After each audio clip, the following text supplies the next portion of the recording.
Les decía, bueno, justamente mi presentación va a ser respecto a Quito. Quise recalcar en el título justamente cuándo fue la declaratoria de Quito. Ya son más de 40 años cuando se hace la declaratoria de Patrimonio Mundial de la ciudad de Quito. Y eso, si bien ha logrado, por medio de muchos esfuerzos de muchas personas, de muchas administraciones municipales, mantener en buen estado principalmente a los monumentos y al espacio público del centro histórico de Quito, también ha devenido, y después les iré contando eso, en varios desafíos para la gestión del sitio Patrimonio Mundial. Voy a hacer mi exposición lo más rápido posible, obviamente ajustándome al tiempo. Voy a hablar de la situación general del Centro Histórico de Quito, luego voy a hablar sobre el plan estratégico, principalmente desde la visión de la participación.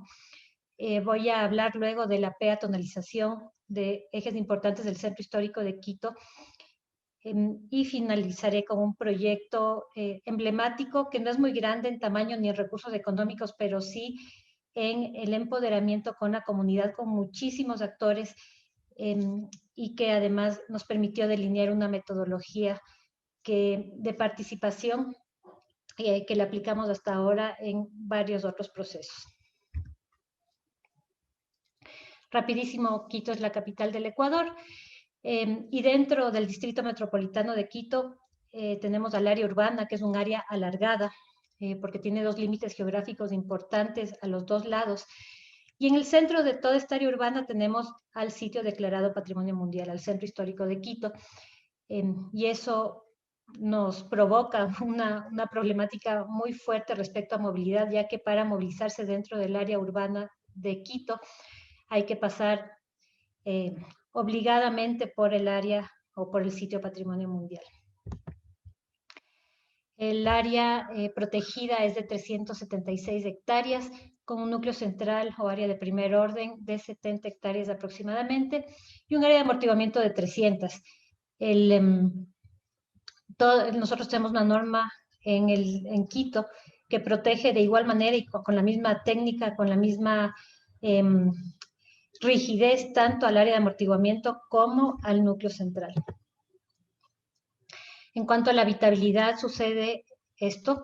Justamente el núcleo central, que es en donde están la mayoría de monumentos arquitectónicos que son parte de la declaratoria, que se nombran en la Declaratoria de Patrimonio Mundial, es también el área en donde está la administración pública, no solo la local, sino también la nacional. Están muchos ministerios, están muchas oficinas del municipio también, y todos los servicios que viven de justamente ese servicio macro público que está en el núcleo central. Y alrededor lo que pasa en los 14 barrios que están en el área de amortiguamiento es que es ahí donde está la vivienda, donde hay los problemas de despoblamiento justamente también. En algunos lugares, como ven los más oscuros, también hay aglomeración de personas. Y están todas estas problemáticas que están relacionadas no solo al sitio Patrimonio Mundial, sino a la vida de ciudad. Recordemos el mapa anterior, el centro histórico de Quito está en el centro físico también de la ciudad y es parte de esa ciudad, aunque tenga normas separadas, aunque tenga estos cuidados también específicos, sigue siendo y debe ser gestionada como ciudad. Y por eso no es de sorprendernos de estos gráficos en cuanto a la vulnerabilidad socioeconómica y a la vulnerabilidad edificada, en donde nos damos cuenta que justamente el núcleo central, que es además donde más recursos económicos se ha puesto desde el año 87, de hecho, cuando se creó el FONSAL, se han invertido más de $1.000 millones, principalmente en ese núcleo central donde, como les decía, están los monumentos, también el espacio público, pero de alguna manera no se ha logrado conectar ni hacer obra específica en donde está viviendo la gente en el centro histórico. No es tampoco de sorprenderse que ese centro histórico tenga cada vez menos condiciones de habitabilidad y se esté despoblando. Y eso sumado a la falta de coordinación de los actores que están en territorio. Por un lado, el sector público con esta gran inversión que se ha ido haciendo durante muchos años, no coordina ni con el sector privado, que también tiene otros esfuerzos por otras aristas, y mucho menos con la ciudadanía, que tiene sus propias inquietudes, sus propios anhelos, pero que han sido además esas personas que se han sostenido, que se han agarrado al territorio, que han persistido en esta tarea que muchas personas piensan inútil de seguir viviendo en este sitio lleno de tráfico, de contaminación, inseguridad. Tenemos muchas asociaciones ciudadanas que intentan rescatar no solo lo visible, no solo lo tangible, lo material, sino también todo ese valor inmaterial que está en el territorio. Para iniciar el plan del Centro Histórico de Quito en su visión estratégica, lo que hicimos nosotros fue justamente partir de eso. Trabajemos en esta conjunción entre los tres sectores,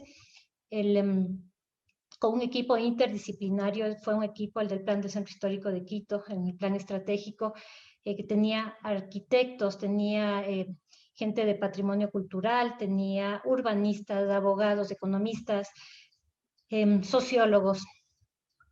Y además de eso, con este panorama lo que se hizo fue tener un campo fértil y muy claro en donde las cooperaciones internacionales que también se reciben permanentemente en Quito tengan una razón de ser útil para, en este caso, el plan del centro histórico y las visiones que íbamos a empezar a elaborar con esta idea justamente de participación. Entonces, en ese momento, recuerdo, tuvimos dos opciones. Hacíamos una consultoría grande, el Instituto de Patrimonio, que es quien hacía este trabajo, tenía los recursos para hacerlo, o escogíamos el camino, entre comillas, difícil, complejo y largo, que era hacerlo vía participación ciudadana, y efectivamente lo hicimos. Ya teníamos sobre la mesa dos ejemplos y dos proyectos que realizamos desde el municipio sobre el reconocimiento del patrimonio cultural desde la participación y con muy buenos resultados.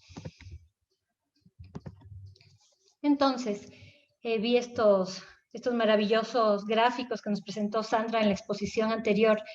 Yo no los tengo así de bonitos, pero hicimos de ese ejercicio un ejercicio muy similar con los distintos grupos que tienen algo que decir o que tienen intereses importantes. No me refiero a los económicos, sino a esos intereses, a ese cariño, a ese vínculo con el territorio, con el centro histórico. Me refiero a gente tanto de los gobiernos, del gobierno central, del gobierno local, a expertos, a profesionales, a las asociaciones de comerciantes, a los sindicatos, que hay muchos en el centro histórico de Quito, a la gente que vive en el centro histórico, etcétera. Y les decimos de esta pregunta tan básica, ¿no? ¿Cómo quisieras que sea el centro histórico de Quito en el futuro? Y de aquí, de este gráfico que les muestro, las 5 primeras opciones: seguro, organizado, cultural, rehabilitado y limpio, se escogieron en todos los grupos. Fue una coincidencia que además nos volvió a repetir este mensaje que ya lo decía Isabel. Las comunidades, la gente que está en territorio conoce mucho más de lo que nosotros quisiéramos reconocer, y es una tarea pendiente justamente avanzar con ese reconocimiento. Y la visión del plan también se hizo en ese sentido, justamente reconociendo que ya había ese conocimiento, ese interés, ese cariño también, y que la gente, si bien al comienzo costó, la participación ciudadana cuesta en un inicio, luego se fue embarcando y fue subiendo al proyecto, y fuimos logrando hitos importantes. Aparte de estas reuniones que se hicieron para soñar, digamos, para hablar de estos anhelos que se tenían sobre el territorio, se decidió también avanzar en un proceso de caminatas comunitarias en estas 360 hectáreas que les comentaba antes. Los equipos íbamos caminando dentro del centro histórico de Quito, y empezábamos unas caminatas con 5 personas, y bien les convocábamos. Ha sido tan, yo voy a decir, tan mal utilizada, tan manipulado el tema de participación ciudadana en distintos espacios políticos principalmente, que la gente no suele creer en los procesos de participación. Nos pasó en el territorio, pero fueron caminatas, primero la sorpresa de que hayamos llegado al territorio, de que empecemos a caminar y a escuchar a cada persona, a darle un espacio para expresarse a cada persona, que eran reuniones que terminaban o caminatas que terminaban con 60 personas cuando habíamos empezado con 5. Y en ese proceso, en ese caminar, obviamente lo primero que se nos presentaba era una lista de reclamos, de reclamos cotidianos, temas de basura, de vías, de seguridad, de iluminación, Y eso, en el ir conversando, se iba transformando y por un ejercicio propio de las comunidades, en un decir, sí, pero es cierto que yo puedo ayudar en esto. Si yo hiciera tal cosa, tal vez mejoraría lo de acá. ¿Qué tal si hacemos un proyecto conjunto con mi vecino, con el otro vecino? Hagamos un chat para conversarnos. Se conocieron, de hecho, entre algunos vecinos.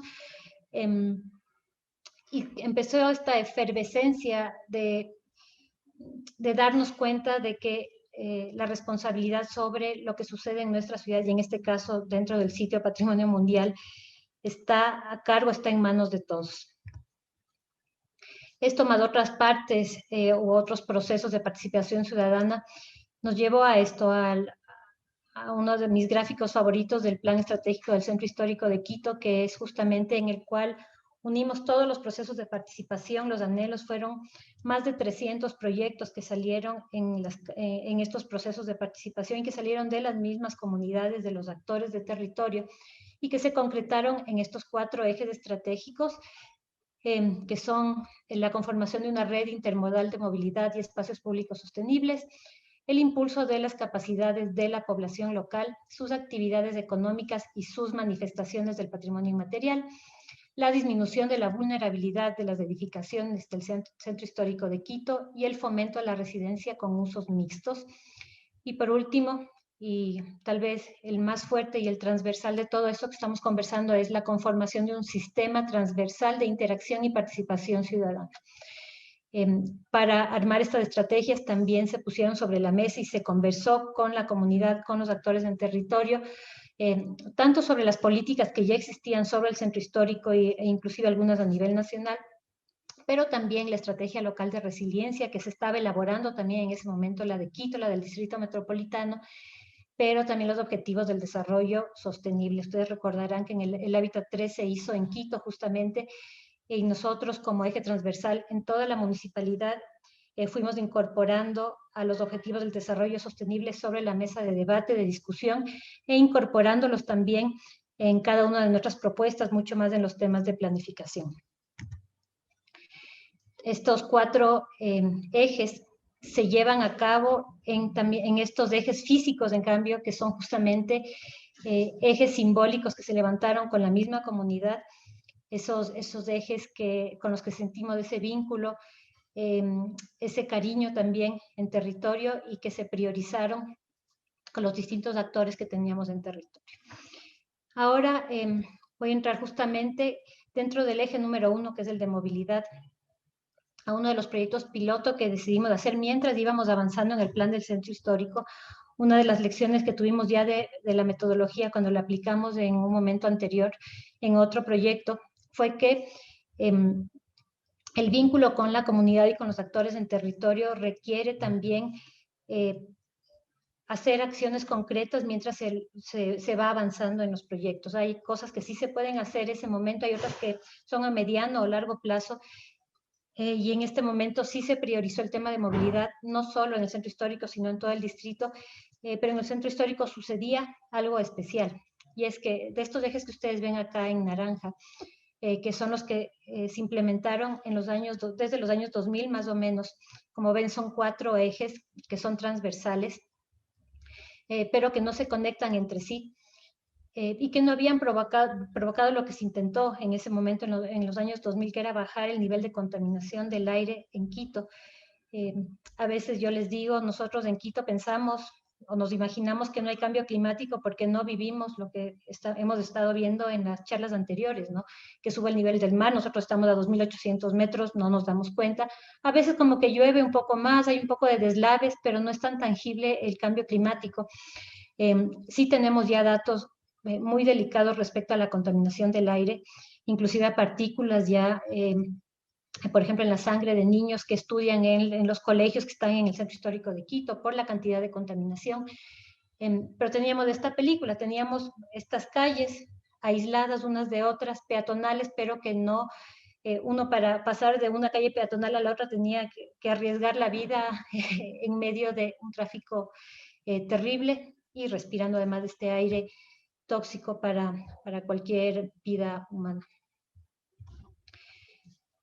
Eso sumado a que una de las decisiones fuertes, no solo para el centro histórico, sino una de las decisiones más importantes que han tomado en los últimos años en Quito, es justamente la implementación del metro de Quito.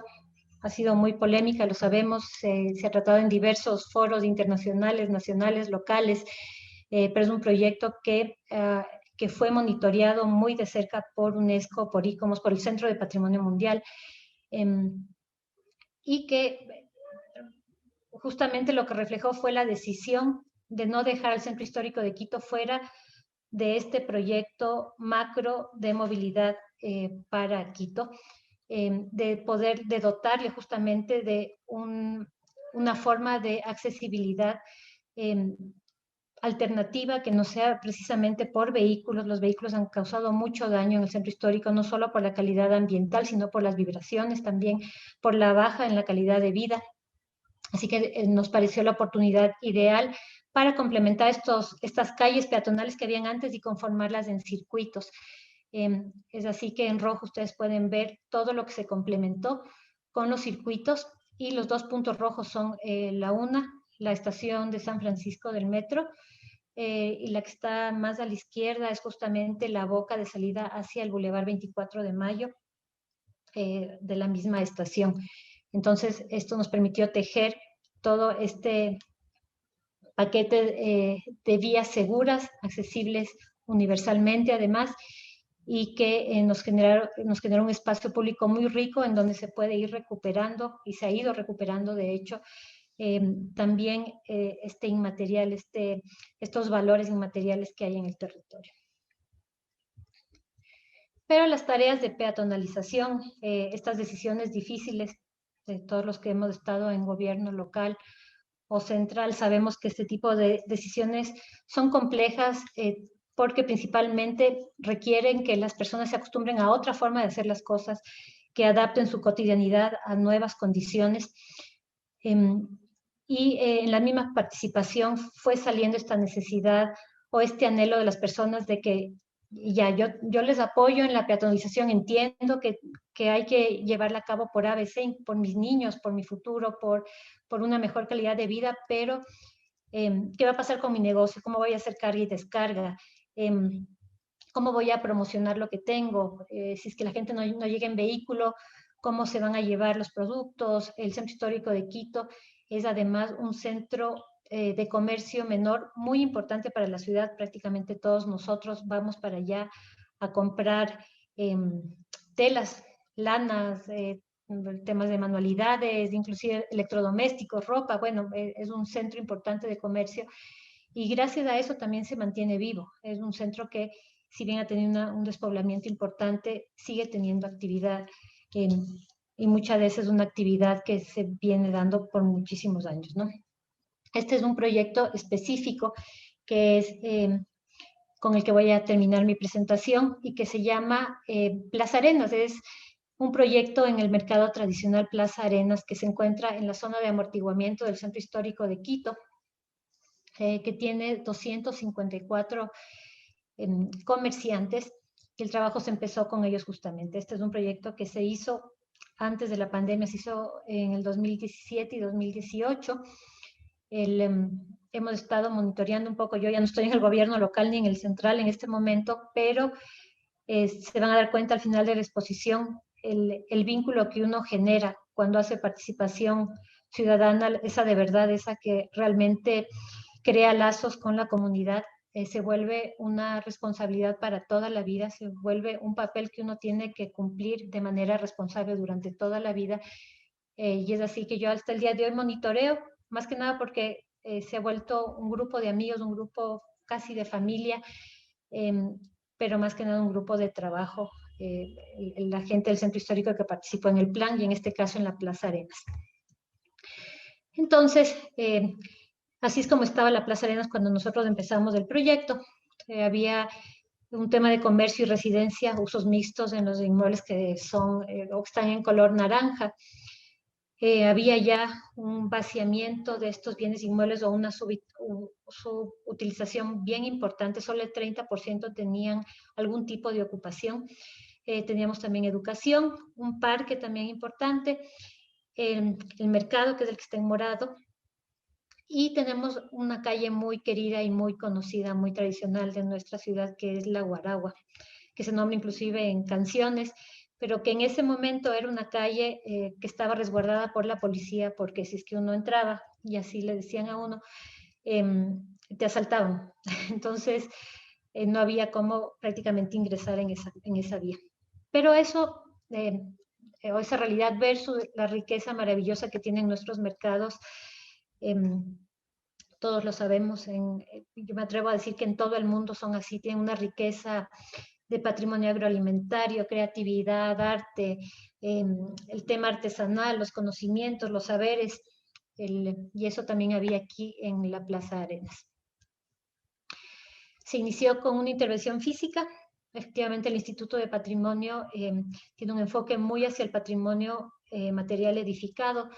Entonces hicieron algunos arreglos, empezó a trabajar dentro del mercado, solucionando temas de mantenimiento, haciendo o refaccionando una plaza interior, infraestructura, servicios, baños, etc. Y ahí inició nuestro compromiso con los comerciantes. Mientras empezamos hoy, antes de empezar a trabajar con ellos, estaba sobre la mesa el tema de que se necesitaba un modelo de gestión, inclusive para los espacios, para la plaza interior, y además les comprometimos a que empiecen a aportar al plan. El plan ya estaba en funcionamiento, ya estaba elaborándose. Teníamos pocos actores en ese momento del comercio, de los mercados específicamente. Y empezaron a aportar, se empezaron a enganchar con el plan del centro histórico. Al comienzo fue como casi una negociación y después terminaron siendo uno de los grupos que más participó en el plan, en la propuesta estratégica. Y ahí se empezó a tratar este tema de la corresponsabilidad. ¿Qué haces tú? ¿Qué hago yo? ¿Cómo llegamos a estos acuerdos? Esta mesa de confianza que hay que tener también en medio de los actores. Y cuando ya teníamos esto bastante consolidado con el comercio, llegó el barrio. Todo lo que sucedía alrededor de la Plaza Arenas, las personas, los habitantes, que eran muy pocos en ese momento, los colegios, se acercaron a nosotros y dijeron, nosotros también queremos participar, queremos que no solo la obra física, sino esa corresponsabilidad y ese poder opinar sobre lo que está pasando en mi ciudad, en mi espacio, en mi área patrimonial, lo que yo pienso sobre ese patrimonio, mis ideas para conservarlo, para mantenerlo, para las futuras generaciones, quiero que sean escuchadas. Y ahí se amplió el proyecto hacia el barrio, hacia sus espacios públicos en primer lugar, y después nosotros lo que hicimos fue aplicar en esas áreas los incentivos que maneja el Instituto de Patrimonio para el patrimonio de todo el distrito, me refiero a más de 8,000 bienes inmuebles. Pero nosotros en este caso lo que decidimos y que después se llevó a cabo en otras peatonalizaciones del centro histórico o en otros proyectos emblemáticos fue dar una prioridad, o sea, ser coherentes con el discurso. Estamos trabajando en equipo, entonces, ¿qué hacemos nosotros desde el gobierno local? Fue en ese momento nuestra pregunta. Con los incentivos decidimos dar esta prioridad a las personas que estaban en estos ejes emblemáticos, en este caso alrededor de la Plaza Arenas, alrededor de la Guaragua. Son incentivos que se aplican tanto a las edificaciones como este que es el En Marcha Patrimonial, que es en sí al funcionamiento de los negocios. Y aparte de eso también, con las herramientas que se tienen dentro del gobierno local, se incluyó a toda esta área, que es un área además muy conocida por el tema artístico y artesanal, se le incluyó en el corredor artístico promocionado por el municipio, en las agendas culturales que se empezaron a trabajar de manera conjunta. Y en ese caso se hizo también una exposición especial en la Fiesta de la Luz que se hacía en Quito todos los años en esos años, ¿no? Además, a manera de reconocimiento a todo el trabajo que hizo ya no solo el mercado, sino todo el barrio, la instalación de la Fiesta de la Luz en la calle La Guaragua se dejó permanentemente y hasta el día de hoy sigue funcionando. Luego, en el espacio público, y a pedido de la misma comunidad, se hizo una peatonalización pequeña, pero muy emblemática en la misma calle La Guaragua. Y después se implementaron alguna infraestructura de seguridad que había pedido la gente, tanto en temas de iluminación como algunas cámaras. Como les decía, era un sector muy, muy peligroso. Y es así que como parte final de este proceso de participación, que es lo que yo quiero recalcar, es que la participación es de ida y vuelta, el compromiso, la confianza, el, el aprendizaje es de ida y vuelta. El momento en que terminamos de hacer el plan del centro histórico, el documento de la propuesta estratégica, decidimos hacer la entrega, el lanzamiento de ese plan, que normalmente se hace en espacios, como sabemos, en espacios formales, con autoridades. Nosotros decidimos hacerla justamente en la Plaza Arenas, invitando a todos los actores de todos los barrios que habían participado en esta propuesta. Y solo quiero aquí como anécdota, porque esto realmente ha sido una de las grandes lecciones de mi vida, es que en ese evento entregamos justamente una publicación del plan estratégico que todos habían ayudado a armar de alguna manera. Entregamos a todos los actores, estoy hablando de gente que trabaja en los mercados, gente que trabaja en las tiendas del centro histórico, gente que vive en el centro histórico, bueno, gente que trabaja en los temas turísticos del centro histórico.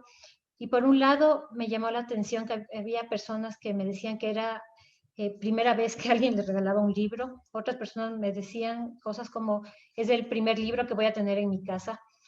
Y por otro lado, todos o casi todas las personas cuando se iban despidiendo de nosotros nos decían, este es nuestro trabajo y nosotros vamos a hacer que se cumpla.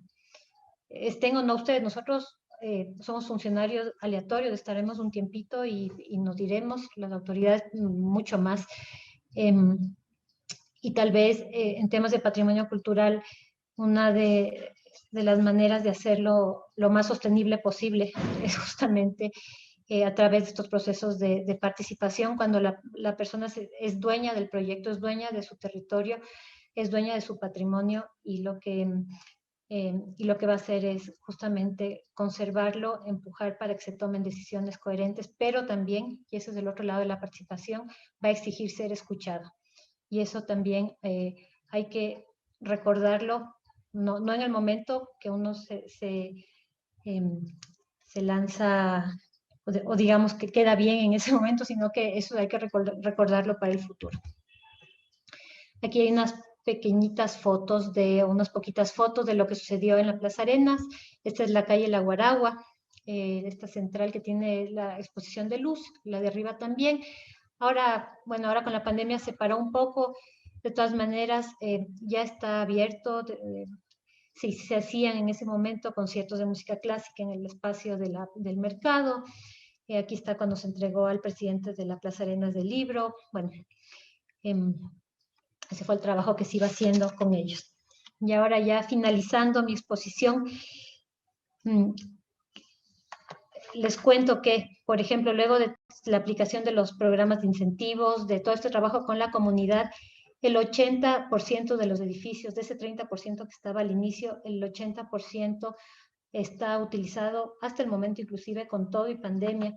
Se logró sostener económicamente a este sector patrimonial, con muchas actividades artísticas, culturales, pero también volvió la vivienda, volvió a ser ocupado el espacio con vivienda.